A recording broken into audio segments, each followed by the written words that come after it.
안녕하세요. 40대 후반의 남자입니다. 결혼해서 자식들 키우면서 일을 열심히 하는 가장이기도 하고요. 요즘 썰밤의 사연을 들으며 실컷 웃기도 하고 많이 울기도 했어요. 그리고 저의 과거가 뜨문뜨문 떠오르기도 했답니다. 20년 전 제가 겪었던 황당하고 영화 같은 사연을 적어내려가 보겠습니다. 고등학교를 졸업하고 대학을 진학하지 않고 사법고시를 준비했어요. 일찍부터 성공하고 싶었고 공부머리도 있어서 열심히 준비했답니다. 그런데 사법고시가 보통 어려운 게 아니라서 매년 낙방하다가 6년 만에 겨우 합격했습니다. 아버지가 국가유공자여서 군 면제였기 때문에 중간에 공백이 없어 20대에 검사가 되었답니다. 2년 동안 검찰청에서 일하고 돈을 많이 벌고 싶었던 저는 사직을 하고 변호사로 개업을 했어요. 법원 앞에 작은 사무실을 하나 얻어서 민사사건을 주력으로 일했답니다. 변호사로 일하니 벌이가 훨씬 좋아져서 능력에 비해 많은 돈을 벌었답니다. 부모님께 집도 해드리고 차도 사드리면서 물질적인 효도를 했고 저도 집을 장만하고 비싼 외제차도 한 대 샀어요. 주변에서 1등 신랑감이라고 선을 여러 번 봤는데 이상하게 마음에 드는 여자가 없어서 인연으로 연결되지 않았습니다. 제가 공부만 해서 그런지 여자를 볼 줄 모르는 건지 만나는 여자마다 단점만 부각되어 보였어요. 그러다 기괴한 의뢰를 받았어요. 변호사 사무실에 예쁜 아가씨가 찾아왔는데 부모님을 고소하고 싶다고 하더군요. 변호사님, 저는 고아원에서 자란 고아 출신이에요. 작년에 친부모라는 사람들이 찾아왔고 돈을 빌려줬어요. 고아 출신인데 부모님이 이제야 찾아왔고 돈을 빌려줬다고요? 돈을 갚지 않아서 고소하고 싶다는 건가요? 그게 알고 보니까 제 부모라고 나타난 사람들이 가짜였어요. 저를 이용해서 돈만 뜯어갔어요. 돈만 받고 연락을 끊어버렸다고요. 제가 순진하게 친부모를 찾았다고 확신을 해서 이런 일이 생겼네요. 여자는 어리숙한 면이 있는지 가짜 부모에게 사기를 당했다고 말했습니다. 그럼 처음에 부모님이라고 왜 믿게 된 거죠? 어릴 적 사진을 보여줬어요. 가짜 부모와 제가 찍은 사진이요. 저와 많이 닮아서 믿었어요. 근데 가짜였던 것 같아요. 돈을 뜯어내려고 고아인 저한테 접근한 거예요. 사기꾼이면 형사고소를 하셔야죠. 물론 민사소송도 같이 진행할 수 있습니다. 얼른 신고부터 하시죠. 여자를 도와주려고 친분이 있는 형사한테 사건을 알려줬습니다. 걱정하지 말라고 집에 가서 기다리면 연락을 주겠다고 했습니다. 곧 경찰 조사가 들어갔는데 여자의 가짜 부모를 조사하게 되었답니다. 부모는 진짜 부모가 맞다고 끝까지 주장을 했고 친자 검사까지 해보자고 하더군요. 또 자기들에 따르게 사기를 친 게 아니라 잠시 돈을 빌린 거라고 답했습니다. 그래서 친자 검사를 맡겼는데 여자의 가짜 부모는 친부모가 맞았습니다. 고아원에 버렸다가 이제 와서 돈을 뜯어내려고 다시 찾은 거였죠. 그래도 고소는 가능하니 여자에게 일러줬습니다. 친자라고 해도 호적상 남남이니 얼마든지 고소 가능합니다. 빌려준 돈 돌려받으셔야죠. 그리고 형사처벌도 받게 해줄 수 있습니다. 제 친부모가 맞다잖아요. 난 사기꾼인 줄 알았는데 진짜 부모였어요. 너무 허무해요. 김성경 씨, 당신은 피해자입니다. 사기꾼들을 동정할 필요는 없어요. 됐어요. 그래도 날 낳아준 사람들이라는데 그냥 줬다고 생각하고 말죠. 이젠 완전히 부모를 그리워할 일이 없어요. 평생 원망하면서 살아도 하늘이 저를 벌하지 않을 거예요. 성경 씨는 고소를 취하했고 친부모를 다시는 만나지 않겠다고 했습니다. 불쌍하고 안타까워 보여서 도와주고 싶은 마음이 생겨 지금 어떻게 지내는지 물었습니다. 성경 씨, 지금 무슨 일 하세요? 혹시 도움이 필요하시면 그냥 알바하고 있어요. 혼자 자취방에서 지내고 있고요. 스스로 일해서 살 수 있으니 도움은 필요 없습니다. 저는 선경 씨의 의사를 존중해 주어 그냥 돌려보냈습니다. 그런데 자꾸 머릿속에서 선경 씨가 생각났어요. 동정심 때문에 이런 건가 싶었는데 어느 순간부터 가슴이 심하게 떨리고 그녀가 보고 싶었습니다. 말로 형용할 수 없는 감정들이 마구마구 샘솟아서 본능적으로 선경 씨에게 연락을 하고 찾아갔어요. 반갑게 만나준 선경 씨와 식사도 하고 커피도 마시고 영화도 보고 산책도 했죠. 같이 시간을 보내니 그렇게 행복하더라고요. 꼭 어디선가 만났던 것처럼 데자뷰도 느꼈답니다. 몇 번 더 찾아가서 선경 씨를 만났는데 제 감정에 확신이 들어 고백했습니다. 선경 씨, 제가 선경 씨를 좋아하는 것 같습니다. 저를요? 왜요? 변호사님이 뭐가 아쉬워서 저 같은 여자를... 저 같은 여자라뇨. 선경 씨는 예쁘고 순수하고 좋은 사람이잖아요. 나 좋은 사람 아니에요. 뭔가 착각하신 모양이에요. 저를 도와주셔서 만난 건데 괜히 만났나 봐요. 변호사님 앞길 맞고 싶지 않으니 그만 돌아가세요. 저에게 조금도 관심이 없었는지 바로 거절하더라고요. 하지만 전 포기가 되지 않았어요. 이 끓어오르는 감정을 마음대로 식힐 수가 없었습니다. 그래서 적극적으로 대시를 해서 결국엔 선경 씨와 사귀게 되었답니다. 선경 씨는 자존감이 많이 낮았고 공감하는 능력도 좀 낮아 보였습니다. 고아로 살아와서 그런지 보통 사람들과는 달라 보였답니다. 선경아, 우리 부모님이 자기 보고 싶대. 날? 왜? 왜긴 왜야. 내가 만나는 애인이 누군지 궁금하시니까 그렇지. 내가 자기 자랑을 많이 했거든. 나에 대한 자랑? 내가 자랑스러운 사람인가? 하찮은 사람이지. 또 그런다. 성경아, 넌 누구보다 예쁘고 좋은 사람이야. 자기 자신을 그렇게 여기지 마. 오빠, 날 사랑해? 그럼 결혼도 하고 싶어? 그럼 하고 싶지. 당연히 하고 싶지. 근데 난 결혼 같은 거 할 마음 없어. 오빠가 날 너무 깊이 좋아하면 곤란하니까 우리 헤어지자. 제가 그토록 좋아하고 사랑하는 걸 표현했는데도 선경이는 사랑받는 게 무서웠는지 저를 밀어내려고 했습니다. 선경아, 친부모 때문에 그래? 그 사람들처럼 내가 자기를 이용하고 버릴까봐 걱정되는 거야? 그 사람들도 처음엔 오빠처럼 친절하고 날 사랑하는 것처럼 행동했어.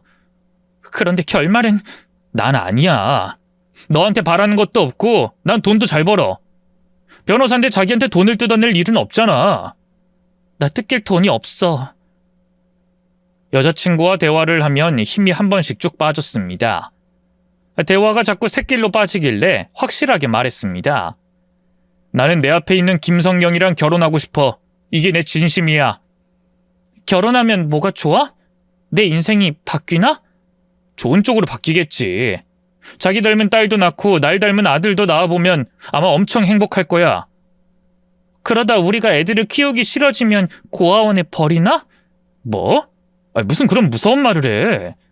내 부모가 그랬으니까. 오빠, 나한텐 그런 부모의 피가 흐르고 있어. 나 그런 짓을 벌일지 몰라. 오빠 인생 망칠지도 모르고. 아니야, 절대 그럴 일 없어. 성경아, 제발 부정적으로 생각하지 마. 나도 날 잘 모르겠어. 모든 것이 부정적이었습니다. 제가 그럴 일은 절대 없다고 말했는데 성경이는 나쁘고 부정적인 생각만 하면서 대답하더라고요. 결혼 고백은 한 번 거절당하고 나서 그냥 연애를 더 하고 나서 다시 기회를 볼 생각이었습니다. 그런데 한 달 만에 성경이가 먼저 결혼하자고 하더라고요. 저는 깜짝 놀랐습니다. 오빠, 우리 결혼하자. 결혼? 갑자기 마음이 바뀐 이유가 뭐야? 오빠가 하고 싶다며 한번 해보자. 그리고 아이도 낳고 길러보자. 나도 엄마가 해보고 싶어. 오빠를 의지하고 살면 살만할 것 같아. 내 인생은 오빠 말곤 죄다 쓰레기통 같아. 그러니까 오빠가 날 책임져줘. 진심이지? 근데 가볍게 생각하면 안 돼. 중간에 포기하면 안 된다고. 알았으니까 해보자. 대신 조건이 있어. 결혼식은 하지 말자. 난 부를 사람도 없고 사람 많은 예식장에 가기 싫으니까. 그리고 혼인신고도 바로 하지 말고 나중에 하자. 결혼식이랑 혼인신고를 안 하면 그냥 동거하는 거 아닌가? 혼인신고는 하면 안 돼? 나중에 하자고. 일단 같이 살면서 나를 개조하고 싶어. 나 이상한 거 알지? 공감 능력도 떨어지고 대화를 하면 답답하고 헛소리만 하잖아. 제대로 개조가 되고 나서 진짜 나를 알게 된다면 그때 정식으로 혼인신고도 하고 아이도 갖자. 성경이는 자신을 객관적으로 잘 알고 있더라고요. 말하는 게 보통 사람들과 다르다는 것도 알고 자기한테 좀 문제가 있다는 것도 말이죠. 그녀가 자신을 고치도록 노력하겠다고 했고 결혼도 하겠다고 하니 거절할 이유가 없어 함께 살아보기로 결정을 내렸습니다. 성경아, 너도 날 사랑하는 거 맞지? 이 세상에서 날 사랑해준 사람은 오빠가 유일해. 그런 사람을 사랑하지 않을 이유가 있나? 나도 오빠를 사랑해. 그래, 그거면 됐어. 우리 결혼하자. 예쁘게 잘 살아보자. 그렇게 선경이와 결혼식이나 혼인신고를 하지 않고 제가 살던 집을 신혼집으로 꾸며서 살기 시작했습니다. 저희 부모님은 제가 좋아하는 여자면 무조건 좋다고 하셔서 선경이가 고아든 알바생이든 상관하지 않았어요. 그 부분은 참 감사한 일이었죠.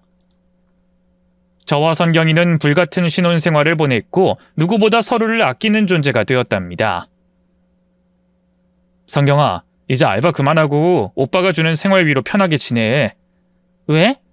오빠가 번 돈은 오빠 돈이잖아. 난 내가 알아서 벌 테니까 신경 쓰지 마. 참, 이걸 좋은 거라고 해야 하나? 다른 여자 같았으면 변호사 남편도 따고 일도 때려치우고 사치를 부릴 텐데 우리 여보는 그런 게 하나도 없네. 여자가 남자 능력에 기대서 사는 게 좋은 건가? 아무튼 난 내가 벌어서 쓰는 게 좋아. 괜히 나한테 편하게 지내라 이래라 저래라 하면서 길들일 생각하지 마. 난 누군가의 소유물이 아니니까. 그럼 당연히 소유물이 아니지. 여보, 괜히 오해하고 그러지 마. 아내는 결혼하고 행복을 많이 느끼는 것 같았는데 늘 혼자서 해결해야 한다는 생각을 가지고 있었습니다. 저희 부모님은 아내를 예뻐하려고 가까워지려고 시도했는데 늘 아내가 거리를 뒀습니다. 아버지가 여행을 계획하고 온 식구가 같이 가는 게 어떻겠냐고 제안하셨습니다. 세아가, 우리 같이 여행을 가보는 게 어떻겠니? 여행요? 신혼여행 다녀와서 괜찮은데요. 아가, 우리랑 같이 넷이서 여행을 하자고. 우리가 더 친해지고 가까워질 수 있는 기회라고 생각하고 떠나보는 게 어떻겠니? 여행 가서 무슨 짓 하려고요? 혹시 저를 버리고 돌아오려는 계획 아니에요? 뭐? 아가 그럴 리가 있겠냐? 우린 가족인데 어떻게 그런 말을 하니? 아내는 말실수를 한 걸 아는 눈치였고 바로 사과를 했습니다. 죄송해요, 아버님.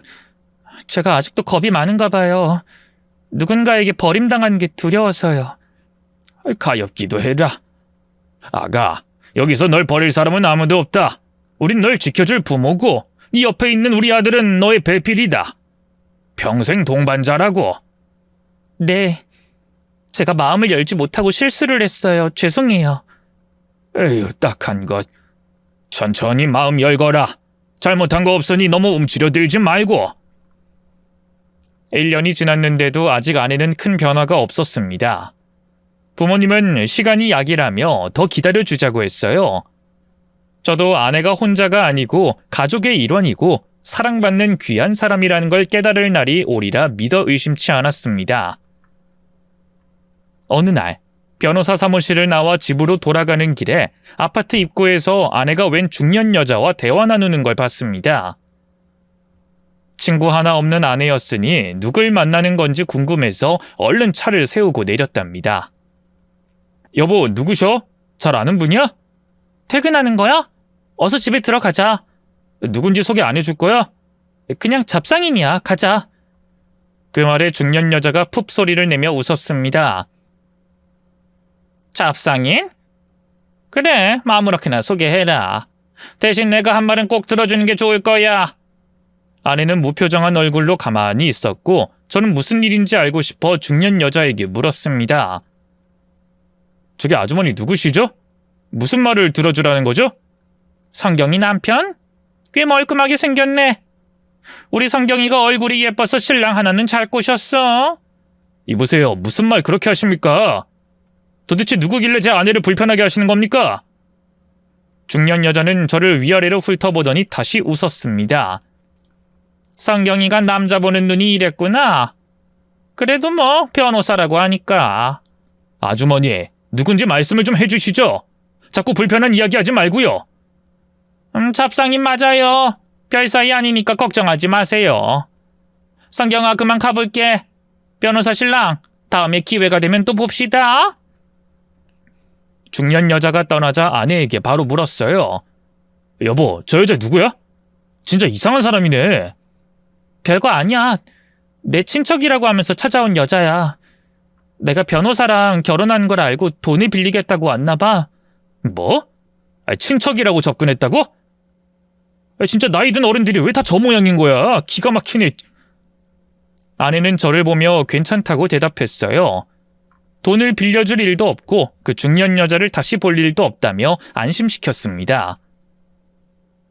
결혼 생활을 한 지 1년이 지났으니 아이를 낳고 싶어서 아내에게 말했어요. 여보, 우리 아이 가지자. 자기 닮은 딸을 낳고 싶어. 그러고 보니 우리 혼인신고도 해야겠네. 아이? 아직 마음의 준비가 안 됐어.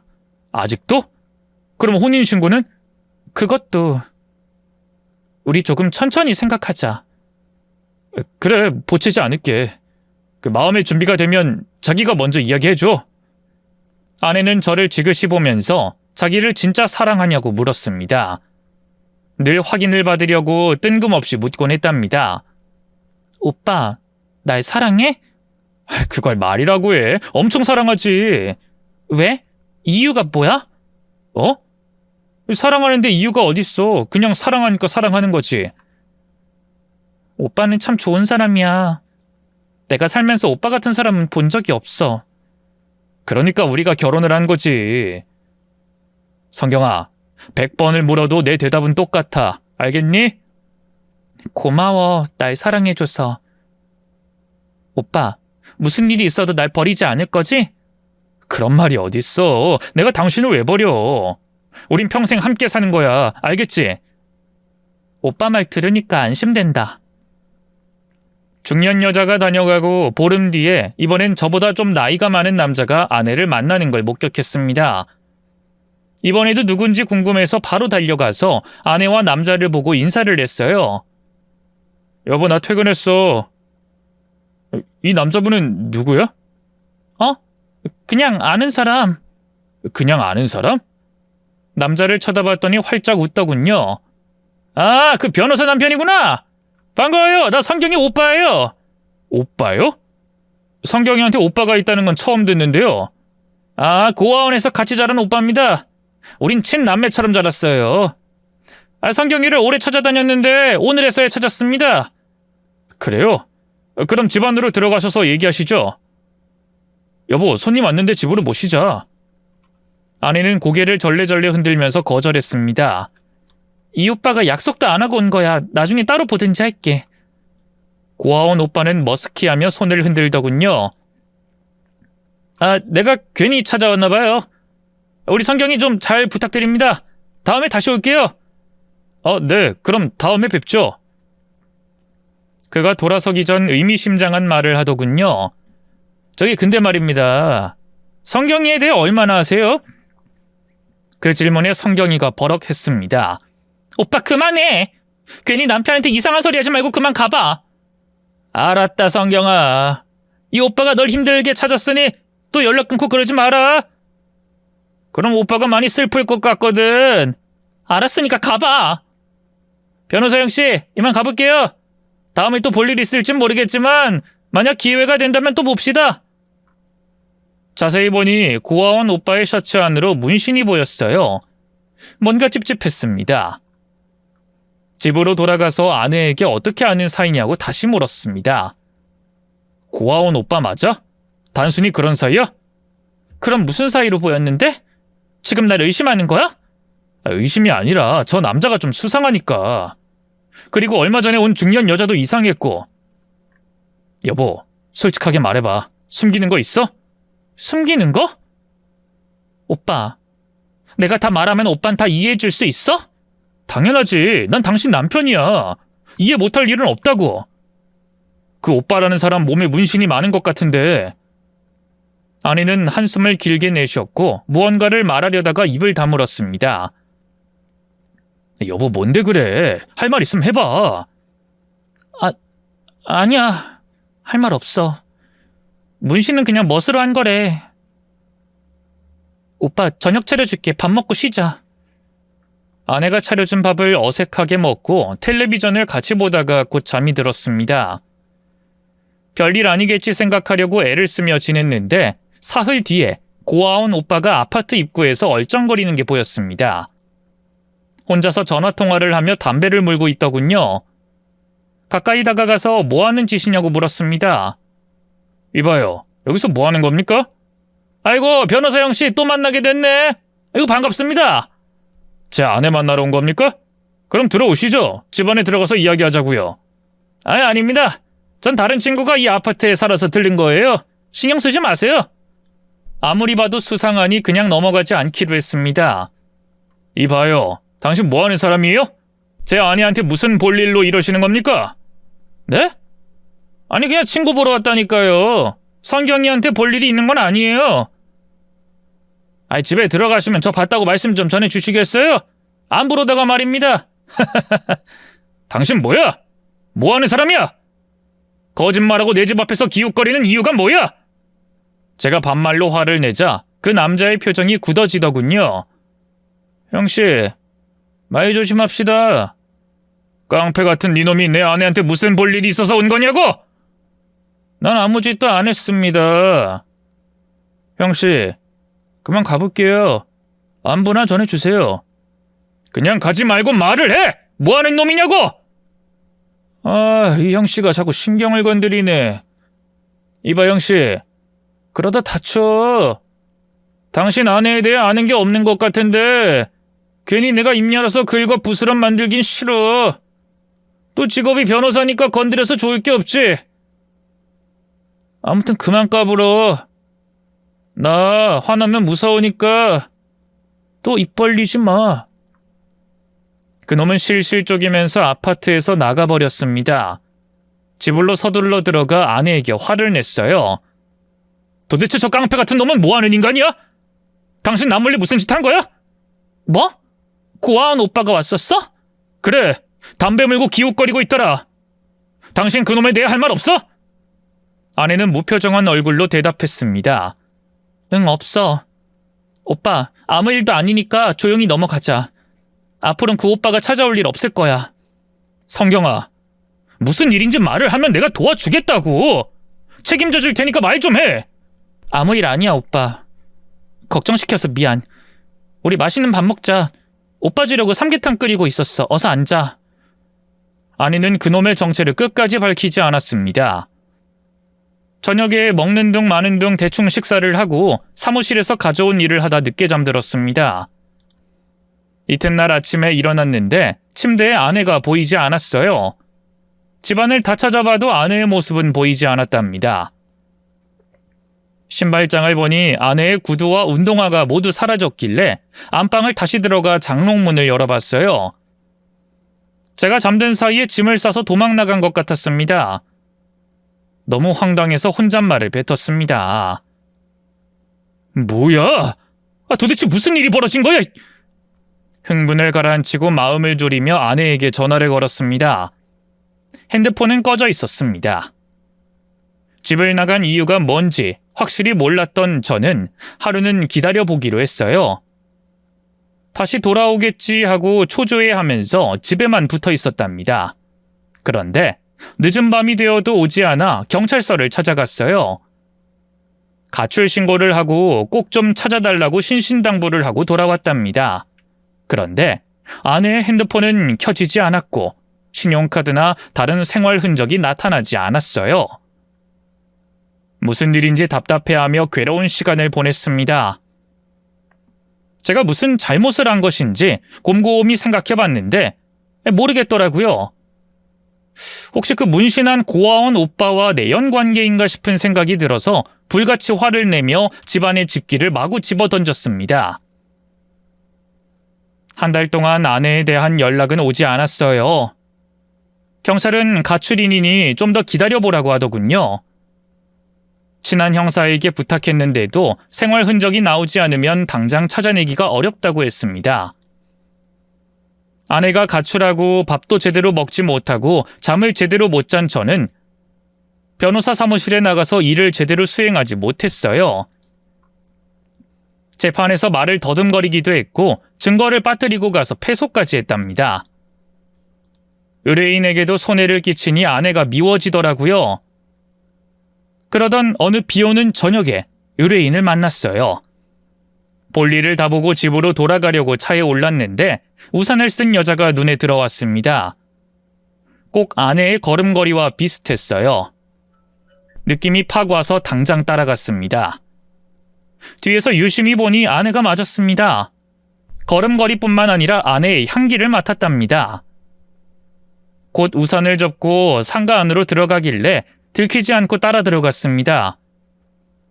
2층에 위치한 흥신소 사무실에 아내가 문을 열고 들어갔고 저는 문에다 귀를 가져다 댔습니다. 아내의 목소리가 들려왔습니다. 소개받고 왔어요. 이 돈만 드리면 없애주는 거죠? 어디서 뭘 듣고 오셨습니까? 없애주다뇨? 다 알고 왔어요. 돈만 주면 일 처리해준다고 하던데. 이봐요. 요즘 세상에 누가 돈을 받고 그런 짓 합니까? 나가세요. 재수 없으려니까. 이것밖에 방법이 없어요. 저 좀 도와주세요. 나가세요. 젠장. 어디서 돈 가지고 와서 누굴 없애라는 거야? 우린 그런 일 안 해요. 잠시 대화를 들었더니 아주 무서운 일이 벌어지는 것 같았습니다. 아내가 돌아 나오길래 얼른 위층 계단으로 뛰어 올라가 몸을 숨겼습니다. 화가 난 얼굴로 나온 아내는 상가를 나와서 어디론가 걸어갔답니다. 절대로 놓치지 않으려고 두 다리에 힘을 주고 따라갔어요. 비 오는 거리를 20분을 걸은 아내는 원룸촌으로 들어갔습니다. 그곳에서 혼자 지내는 것 같았어요. 몇 호인지 알았으니 들어가면 됐는데 발이 떨어지지 않더라고요. 무슨 말을 먼저 하고 어떻게 말해야 할지 감이 들지 않았습니다. 그런 고민을 하던 중 아내가 다시 나오더군요. 가방을 메고 가길래 또다시 쫓아갔답니다. 유흥지점이 즐비한 건물에 지하로 들어가는 것을 보고 아차 싶었습니다. 술집에 일하러 들어간 것이 거의 확실해 보였어요. 아내를 걱정한 게 어찌나 화가 나고 후회가 되던지 이루 말할 수 없었습니다. 아내가 지하로 들어가고 30분 뒤에 술집에 간판불이 들어왔어요. 그리고 술집을 찾는 손님들이 계단으로 내려가더라고요. 제 두 눈으로 직접 확인하고 끝을 볼 생각을 했습니다. 이를 악물고 두 주먹을 불끈 쥐고 지하 계단을 타고 내려갔습니다. 술집 문을 열고 들어갔더니 복도는 조용했고 방 안에서 남자들의 웃음소리가 터져나왔고 여자들의 콧소리가 들렸습니다. 웨이터로 보이는 한 남자가 저에게 말을 걸었어요. 어떻게 오셨어요? 혼자 오셨습니까? 친구들이 먼저 와서 방 잡았어요. 거짓말 같은데? 친구들 몇 번 방에 있는데요. 말해보세요. 아저씨 누구세요? 저는 지갑을 꺼내 명함 한 장과 지폐를 몇 장 꺼냈습니다. 내가 가게 아가씨들 얼굴을 힐끔 보면서 고르려고 룸에 있는 아가씨들 구경 좀 하고 들어갈게. 괜찮지? 아이고, 변호사 손님이셨군요. 팁까지 주시고 감사합니다. 네네, 천천히 구경하시고 들어가시죠, 손님. 고마워. 그럼 나 신경 쓰지 말고 일 봐. 한 웨이터에게 팁을 줬더니 복도를 오가는 웨이터들이 아무런 제재를 하지 않았습니다. 카운터를 쓱 보고 지나 룸 안을 들여다보며 천천히 걸었답니다. 그러다 모두 다 확인했고 끝방까지 다다랐어요. 끝방은 손님의 방이 아니라 대기실인 것 같았어요. 여자들의 목소리가 들리길래 그곳에 아내가 있을 것 같았죠. 숨을 죽이며 방문 앞으로 다가가자 짝소리가 크게 울렸습니다. 살짝 열린 문틈 사이로 머리가 헝클어진 아내가 보였어요. 따귀를 맞고 고개를 푹 숙였답니다. 따귀를 날린 여자는 집 앞에 찾아왔던 중년의 여자였습니다. 그 여자가 아내의 따귀를 한 대 더 날리며 고함을 쳤어요. 야, 어젠 뭐 하는데 안 나온 거야? 몸이 안 좋아서요. 감기 기운 때문에. 겨우 감기로 안 나와? 어제 널 지명한 손님들이 얼마나 많았는 줄 알아? 너 때문에 손해를 크게 봤잖아. 너 빌려간 돈 다 갚기 전까진 하루도 쉬지 않고 일하기로 약속을 했니 안 했니? 했어요. 그럼 약속을 지켜야지. 너 또 도망가려고 머리 쓰는 거 아니야? 내 돈 떼먹고 도망가서 시집 간 걸 생각하면 아주 기가 막혀서 실수가 나와. 야, 네 변호사 남편한테 싹 다 불려다가 겨우 참았어. 너 내 밑에서 술 따르는 애라고 고자질하려다가 꼭 참아줬다고. 언니 죄송해요. 다시 도망은 안 가요. 오늘은 2배로 일해라. 들어가라는 방에 싹 다 들어가서 손님 받아. 알았어? 네, 언니. 아내가 술집에서 일하는 여자라는 건 확실하게 알게 됐습니다. 빚이 있다는 것도 알았고요. 저는 이 사태를 어떻게 할지 잠시 생각하다가 당장 얼굴을 맞대고 묻고 따지기로 결정했습니다. 직원들 대기실 문을 열고 안으로 들어갔더니 여자들이 화장을 하고 있었고 아내는 머리를 빗고 있었습니다. 김성경! 화장대 거울로 저를 본 아내가 헉 놀라더니 뒤를 돌았습니다. 오빠가 여긴 어떻게 알고 온 거야? 지금 그게 중요해? 너 이런 여자였냐? 술집 여자였어? 미안하게 됐어. 숨겨서 미안해. 나에게 한마디 말 없이 집을 나가서 연락 끊으면 다 끝인 줄 알았어? 너 날 가지고 논 거냐? 아내에게 소리쳤더니 중년 여자가 다가왔어요. 변호사 남편이네? 제주도 좋네. 어떻게 성경을 찾은 거야? 설마 성경이 빚을 대신 갚아주려고? No, 그건 안 돼. 성경이 우리 가게 에이스라서 당신한테 못 돌려줘. 그러거나 말거나 난 성경이랑 대화를 해야겠어. 하나부터 10까지 듣고 끝을 내야기 했으니까 비켜! 김성경 따라 나와! 아내의 손목을 잡고 나가려고 했더니 이번엔 고아원 오빠라는 놈이 나타나 제 앞을 가로막더군요. 어이 형씨, 변호사 양반이 여기까지 어인일로 행차하셨습니까? 우리 성경이 보러 왔어요? 당신은 그때 고아원 오빠라고 하지 않았나? 여기서 같이 일하는 거야? 아하, 형씨가 말이 짧네. 어이, 성경이 내버려둬. 걘 우리 가게 에이스라서 자리를 비우면 안 되거든. 그리고 뭔가 착각한 모양인데 성경인 당신 마누라 아니야. 이 기집애가 잠시 바람을 쐬러 나가서 스친 인연이라 생각하고 그만 놔줘. 이봐 형씨, 성경인 옛날부터 내 여자였어. 내가 기둥서방이라고. 이제 이해가 됐어? 알면 알수록 지저분하구만. 일단 비켜. 나가서 확실하게 대화해야겠으니까. 못 나가. 당신이 무슨 짓 할 줄 알고 내보내주겠어? 형씨, 그냥 술이나 한잔하고 가. 아가씨들 많으니까 여기서 한 명 골라봐. 대신 성경이는 안 돼. 형씨가 무슨 말을 할지 모르니까. 비켜! 당장 우리 둘의 문제 해결해야겠으니까 이 양아치 자식아! 저리 꺼져! 오호라, 이 양반이 오늘 영정사진으로 얼굴을 받고 향냄새 맡고 싶으신가 보네. 내가 소원대로 해줄게. 아내의 고아원 오빠는 목을 돌리며 주먹을 우두둑 소리를 내면서 겁을 주더군요. 일이 복잡해질 것 같아 빨리 아내를 데리고 나갈 생각이었습니다. 바로 그놈의 급소를 발로 세게 걷어차버렸습니다. 내 거기에 걷어차... 아이고 나 죽네. 다들 뭐하고 있어? 구경만 하지 말고 저것들 잡아와. 성경아 나와. 어서 뛰어. 오빠 어딜 가는 건데? 다 알았으면서 나를 왜 데리러 온 거야? 일단 나가자. 나가서 말하자고. 저와 아내는 가게 뒷문 계단을 타고 올라갔습니다. 지상으로 나가 택시를 잡았고 바람같이 달려서 유흥거리를 벗어났답니다. 택시 안에서 아무 말도 하지 않았어요. 일단 안전한 곳으로 가야 할 것 같아서 제 변호사 사무실로 향했습니다. 들어와. 오빠 이러지 마. 내가 어떤 여잔지 두 눈으로 봤잖아. 근데 할 말이 남았어? 네가 어떤 여잔지 눈으로 봤지만 네 말을 직접 들어야겠어. 빨리 들어와. 안 잡아먹으니까. 아내는 기운 없이 변호사 사무실로 들어왔고 따뜻한 차를 한 잔 내어줬습니다. 지금부터 당신에 대해 빠짐없이 말해. 그 중년 여자랑 고아원 오빠에 대해서도 다 말해봐. 오빠, 뭐가 궁금한 건데? 너 술집에서 일하는 애라면서 나랑 결혼하고 살면서 한 푼도 뜯어가지 않았어. 나에게 의도적으로 접근한 게 아니라는 뜻이지. 너에 대해 좀 알고 싶으니까 말해봐. 아무리 끝난 사이라도 나도 알 자격이 있어. 그래, 오빠도 알 자격 있지. 일단 사과부터 할게. 오빠한테 말도 안 하고 야반도주한 거 미안해. 사과는 됐으니까 처음부터 끝까지 모두 말해. 아내는 힘들게 입을 열었습니다. 난 고아원에서 자랐어. 오빠도 아는 사실이지. 아까 본 문신 돼지놈이 고아원에서 만난 오빠였어. 그놈이 먼저 독립하고 나서 2년 뒤에 고아원에서 독립한 나에게 사랑 고백을 했어. 난 진심인 줄 알고 그놈이랑 같이 살았어. 근데 얼마 뒤에 나한테 좋은 일자리가 있다면서 데리고 갔어. 아까 그 중년 여자한테 데리고 갔지.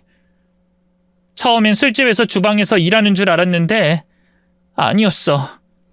화려한 옷을 주고 화장을 시키더라. 그래서 이건 아니다 싶어서 도망가려는데 이미 나에게 줄 옷과 화장품 값을 갚지 않으면 못 나간다고 하루만 일하라고 했어. 그렇게 시작된 거였어? 그래서 방세든 생활비든 모두 빚으로 달아놓고 널 일시킨 거야? 빚을 다 갚고 나서 나가려고 했어. 그때 고아원 오빠가 내 이름으로 돈을 빌려서 도박을 했어.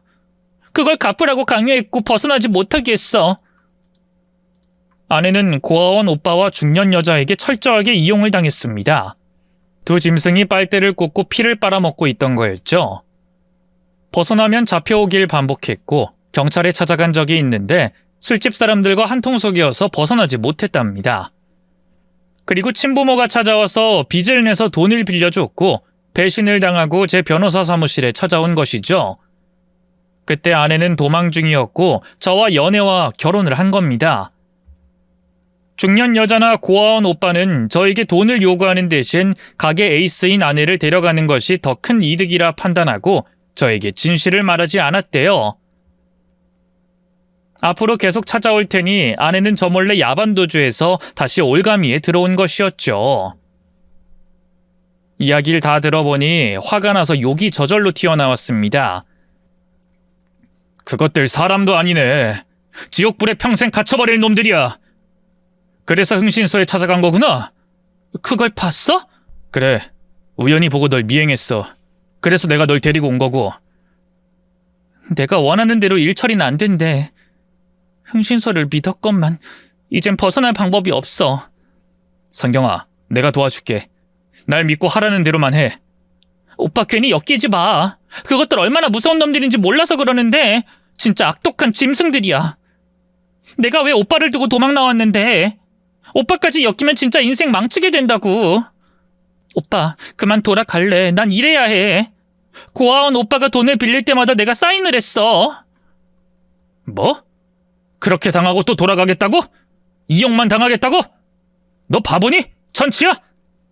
나 갈 곳이 없어. 하늘 아래 혼자고 어디도 갈 데가 없어. 오빠와의 결혼은 이제 끝났잖아. 내가 가게 언니한테 사는 곳을 들켰을 때 이미 끝날 거라 예상했어. 멍청하기는. 그래서 술집으로 돌아가겠다고? 성경아, 잘 들어. 네 일은 내가 해결할 거야. 이걸 다 해결하고 나서 나와의 일도 해결하자. 알겠니? 그제야 저를 믿었는지 아내는 구원의 갈망이 가득 찬 눈빛으로 바라보며 아무 말도 하지 않았습니다. 제가 사법고시 출신이고 동기들이 잘 나가는 검사가 많았으니 도움 청할 곳이 많았답니다. 그중 강력계 독종검사인 동기에게 술집에 대해 말해줬어요. 친구는 영장 없이 검문으로 족칠 수 있겠다며 저와 형사들을 데리고 술집으로 찾아갔습니다. 잠시 검문 좀 할게요. 신고가 들어와서 조사 좀 금방 하고 가겠습니다. 고아원 오빠가 튀어나오더니 저를 쓱 보았고 검사 친구에게 욕설을 퍼부었습니다. 당신들 뭐야? 영장 있어? 이것들이 남의 장사 말아먹으려고 하나? 당장 안 나가! 제가 손가락으로 카운터를 가리켰습니다. 카드 단말기가 여러 개던데 저거 세금 줄이려고 갖다 놓은 것 같아. 친구야, 이런 수법 많이 봐왔지? 일단 탈세 확정이야.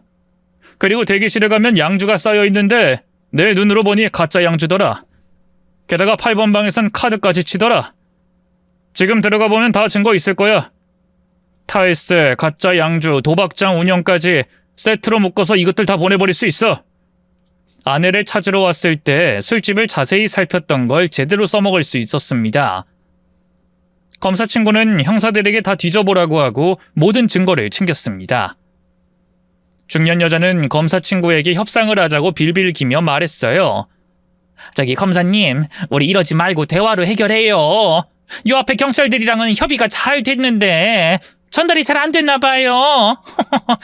여기 돈 좀 챙겼으니까 이거 가지고 회식들 하세요. 어쭈, 뇌물수수까지? 야, 마담이랑 관계자들 싹 다 현행범으로 잡아들여! 제 친구가 무대뽀라서 일단 싹 다 잡아들였습니다. 그리고 카드 단말기를 조사했더니 탈세가 맞았고 8번 방에는 도박하려고 현금 대신 칩을 쓰던 것까지 싹 다 걸렸답니다. 가짜 양주도 모두 압수해서 혐의를 인정했어요. 고아원 오빠라는 놈은 저를 노려보더니 분개했습니다. 형씨, 변호사 양반! 우리 이렇게 물먹여도 되는 거야? 그깟 계집 하나 때문에 이 난리를 쳐? 그런다고 선경이가 네 여자가 될 것 같아? 난 범죄자들을 고발한 것뿐이야. 니들이 한 짓을 종합해보면 감옥에 좀 오래 살아야 할 것 같네. 니들은 망했어. 나중에 출소하면 그 기집애 다시 찾아낼 거야. 그래서 술집 차리고 똑같이 우려먹을 거라고! 이봐, 내 동기 중에는 검사만 있는 게 아니야. 판사도 있어. 그리고 교도소 방도 내가 원하는 곳으로 넣어줄 수 있어. 지금 협박하는 거야? 선경이 때문에? 그래. 선경이 이제 괴롭히지 마. 내가 끝까지 니들 추적하고 감시할 테니까. 다시는 유흥바닥에 발도 붙이지 마라. 웃기고 있네. 변호사 따위가 우릴 어떻게 할 수 있을 것 같아? 우리도 비싼 변호사 선임해서 니들이 영장 없이 뒤져서 사람 잡아왔다고 할 거야. 빠져나가는 걸 보여줄 테니 각오 단단히 해라. 김성경 잡히면 가만 안 둘 거고 네 놈도 절대로 멀쩡하게 놔두지 않을 거야. 그 말에 검사 친구가 머리통을 후려갈겼습니다. 이 자식이 어디 내 친구한테 겁을 주는 거야? 야, 니들 진술서에 똑바로 적어. 거짓말 썼다 아장날 줄 알아. 중년 여자와 고아원 오빠는 변호사를 선임했지만 실형을 피할 수는 없었습니다. 두 잡것을 끝장내버리고 안전한 곳에 보낸 아내를 찾아갔습니다. 성경아, 나왔다. 다 끝났어. 오빠, 그것들 다 잡아 넣은 거야? 그래, 내가 해결했어. 네가 그렇게 끔찍해 하던 인간들 더는 너를 괴롭히지 못할 거야. 이렇게까지 해주는 이유가 뭐야? 날 사랑해서? 사랑이라는 단어를 들으니 민망하고 당황스러운 웃음이 나오더군요. 글쎄, 이게 사랑인가? 동정이나 연민일까? 나도 잘 모르겠다. 오빠 고마워. 아무튼 오빠 덕분에 지옥에서 벗어났어. 우리 다시 오빠 집으로 들어가자. 내가 앞으로 잘할게. 아니, 그러진 못할 것 같아. 우리 인연은 여기까지야. 오빠 날 사랑한다고 했잖아. 나도 오빠를 사랑해. 그러니까 다시 시작할 수 있다고. 아니, 넌 날 사랑하지 않아. 나도 이젠 널 사랑하지 않는 것 같아. 내가 술집에서 일한 것 때문이구나. 그렇지. 그것도 이유 중 하나겠지.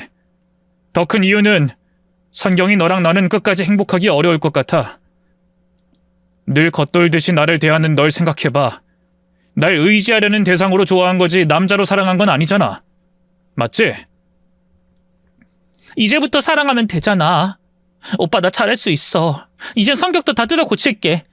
근심이 사라졌으니까 다 해낼 수 있다고. 아니야. 네가 진정으로 원하는 곳에 가서 살아. 그게 서로를 위해서 좋을 거야.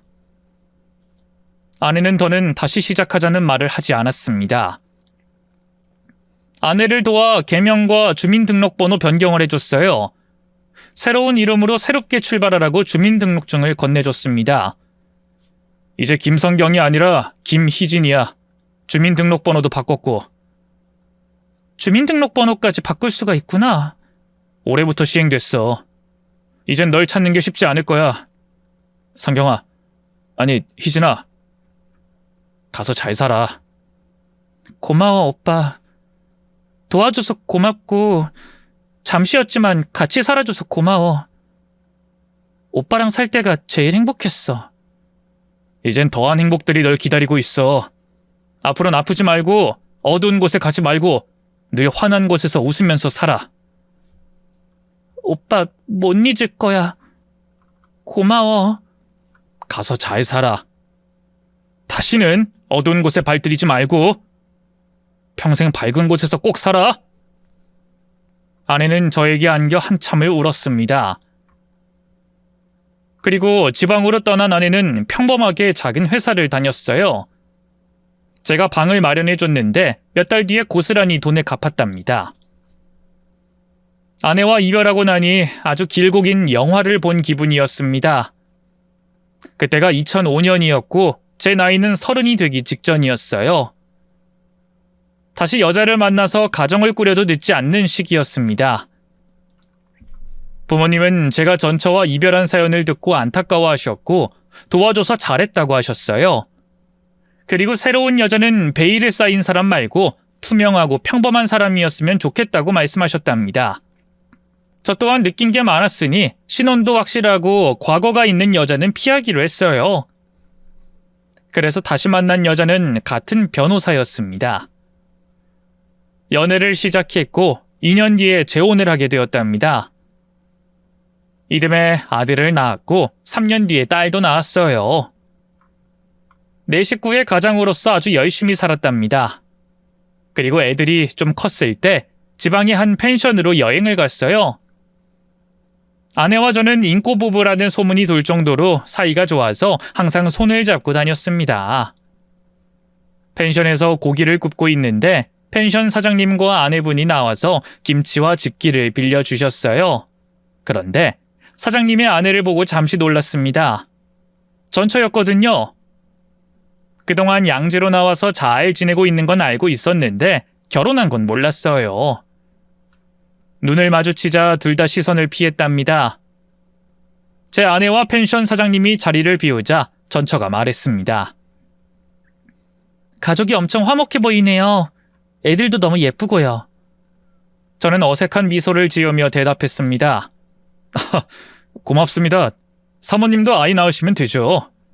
네, 지금 임신 중이에요. 내년에 엄마가 됩니다. 아, 그렇군요. 축하드려요.